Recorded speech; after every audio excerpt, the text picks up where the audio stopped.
आज अक्रूर जी को बुलाया, जो मेरे कन्हैया के चाचा लगते हैं। हे अक्रूर जी, मुझे तुमसे अच्छा कोई नहीं लगा। उस कृष्ण को और बलदाऊ को आप ही ला सकते हैं, अन्य और कोई नहीं। बोले महाराज ऐसा क्या काम पड़ गया उनकी? बोले आप तो जानते ही हो, मैं उन्हें मारने के लिए अनंत दैत्यों को भेजा, लेकिन सुनने को मिलता वो मारे गए। मैं चाहता हूं धनुष यज्ञ का आयोजन कर रहा हूं, उनको लेने के लिए आप जाएं और उनको धोखे से मरवा देंगे। अक्रूर जी की आंख में आंसू आ गया। कैसा दुष्ट है ये, कभी किसी का सगा हुआ ही नहीं। सोच ही रहे थे अक्रूर जी, यकीन मानना। कंस ने जोर से आवाज में बोला, हे अक्रूर जी, आप मेरे स्वभाव से परिचित हैं ना? यानी कंस ये बताना चाहता है कि मैं कभी किसी का सगा नहीं होता। जिससे मेरा काम बनता है तो समझ लेना ठीक है, जिससे वो काम नहीं बनता तो वो कभी मेरा हो ही नहीं सकता। अक्रूर जी ने विचार किया, इस राक्षस के हाथों से मरना तो ठाकुर जी के दर्शन करूंगा ना। आज अक्रूर जी स्वयं ब्रज की तरफ गए और जैसे ही पहुंचे वहां सबसे पहले कन्हैया से मिले। देखो आज हमारे सारे ब्रजमंडल में विघ्नेश्वरी ने प्रवेश कर लिया है। बार बार कहता हूं, हर कथा में कहता हूं, हर किसी को अपनी खुश मत करो, मत दिखाओ आपके पास क्या है। कोई बचा नहीं पाएगा दुनिया की नजर से। दुनिया में अगर सबसे बुरी है तो नजर है, और कोई नहीं।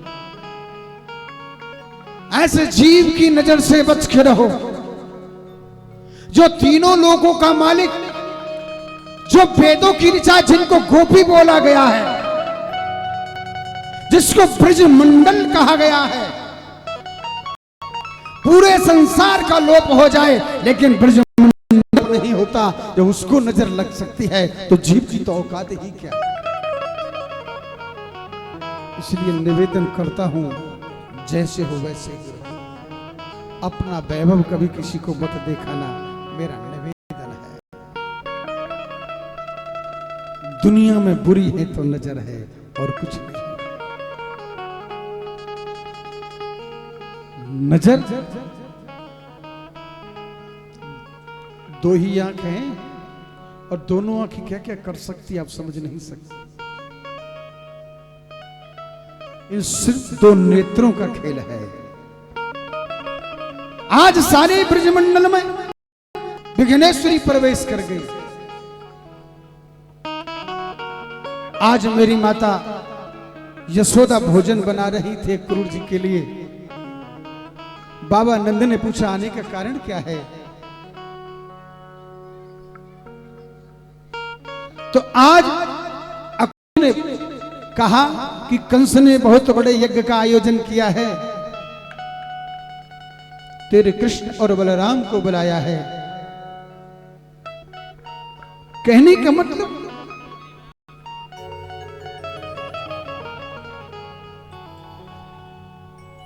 ये बात माता यशोदा के कानों में पड़ गई। आज पूरी रात मेरी मां यशोदा रोती रही।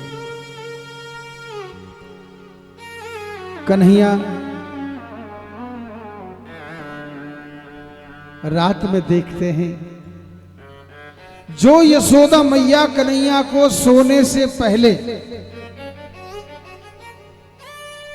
पता है आपको, मां दूध पिलाती थी। आज कन्हैया ने देखा, जो माता हमेशा सोने से पहले मुझे एक गिलास दूध देती थी, आज आई नहीं, क्या बात है। कन्हैया अपने बिस्तर से खड़े होकर के गए, देखा एक खम्भे के कोने में सर लगा करके माता यशोदा रो रही हैं।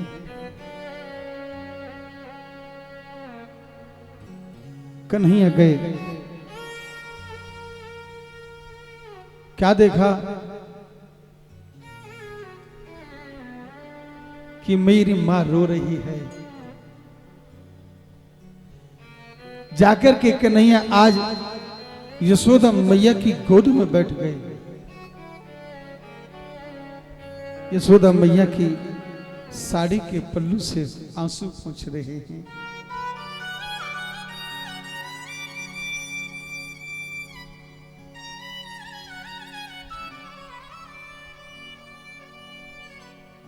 हेलो हेलो, हमारे बीच भारत विकास परिषद पटेल नगर शाखा के संघ के सभी लोग आए हुए हैं। मैं उनका हार्दिक दिल से स्वागत करता हूँ।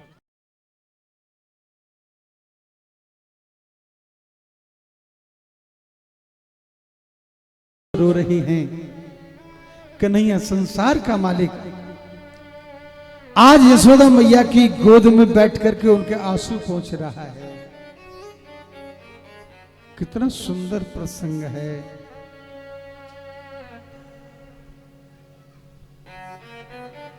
कि मैया तू काई को रो रही है, क्या बात है।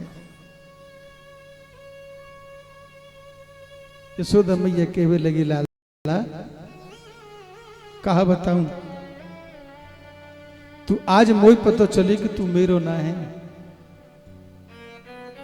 तू मुझे छोड़ के जा रहे हो है ना।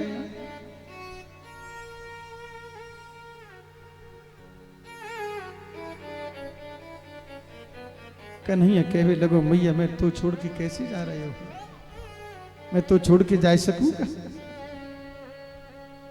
नहीं लाला, ये ब्रजवासी कबू झूठ नहीं बोले। ये बात बात में तो चढ़ावा है ना। कह भाई कि तू यशोदा को ना है, तू नंद को ना है। आज मुझे पता चली तू मेरो ना है। ब्रजवासी कहते थे देवकी को और वासुदेव को है। तू मत रह जाएगो। मां की आंखों में आंसू बह रहे हैं।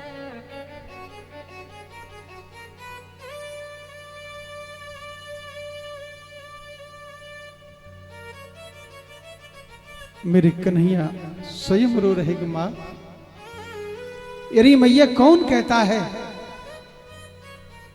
मैं मैया तेरा हूं और तेरो ही रहूं।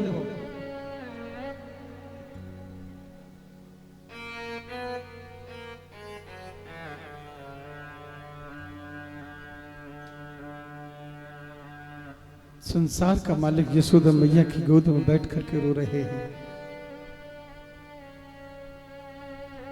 धन्यरी यशोदा मैया तेरे भाग्य की कहीं न जाए,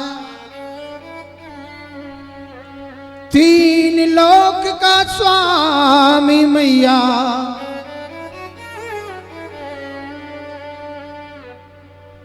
तेरी गोद बिठाए। धनरी यशोदा मैया तेरे भाग्य की कहीं न जाए, तीन लोक का स्वामी मैया और अपनी गोद बिठाए। इधर से मां रोती है, इधर से कन्हैया रोता है। दोनों रो रहे हैं। एक तो कह रहा है कि मैया मैं तुझे छोड़ के नहीं जा रहा हूं, और एक कह रहा है कि नहीं कन्हैया तू मुझे छोड़ के जा रहा है।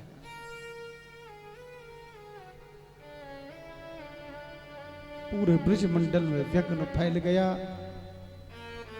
सारी रात मां यशोदा रोती रही। कन्हैया एक बात कहूं लाला, बोल मैया तू कहूं जाए कि महादेव की तो मेरी शिकायत तो ना करे। वो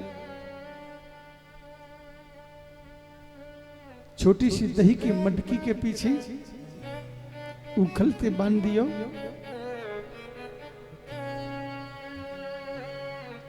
मैं तेरे कान को पकड़ करके डोले कर रही। आज यशोदा की मैया की आंख में आंसू आ रहा है। कन्हैया कहते कि मैया कैसी बात करो।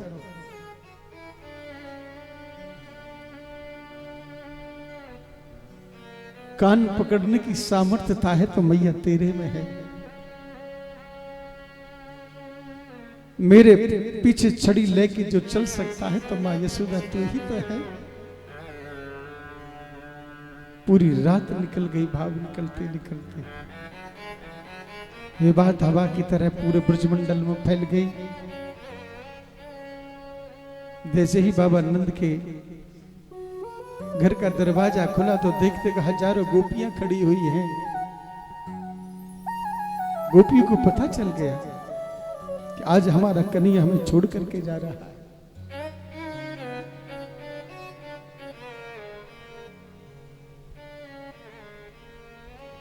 आज गोपियों ने कहा कन्हैया हमें छोड़ करके मत जाना।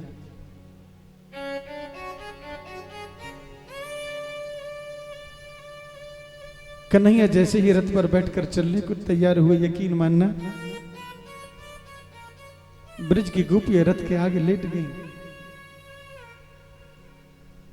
मैया यशोदा पागलों की भांति भागने लगे। अरे लाला, लाला रोक, रथ को रोकियो भैया, अरे रथ को रोकियो भैया। रथ के पीछे भागती भागती मैया यशोदा धड़ाम से जमीन पर गिर पड़ी।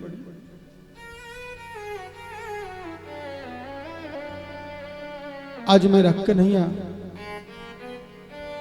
और बाबा बलदाऊ रथ से नीचे कूद पड़े, मेरी मां गिर पड़ी। मैया को अंक में भर लियो। मैया यशोदा एक ही बात कहती है, लाला हमें तू क्षमा कर, मेरी परिवार इसमें कहीं कोई कमी रह गई हो। माता के मन में एक ही भाव चल रहा है, आज संसार का मालिक मां यशोदा के चरणों में लोट पोट हो रहा है। ये मात्र शक्ति नहीं तो क्या है।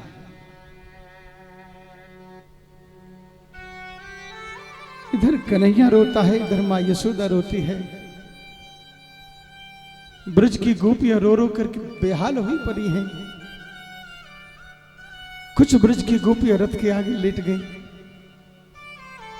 कहने लगी कन्हैया इस रथ को हमारे ऊपर से निकाल के ले जा,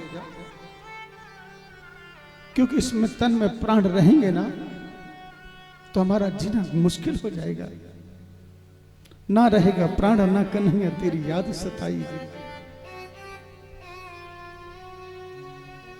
कन्हैया ने कहा अरे गोपियों के लिए थोड़ी जा रहा हूं, थोड़े से समय के लिए जा रहा हूं, कुछ काम जरूरी है।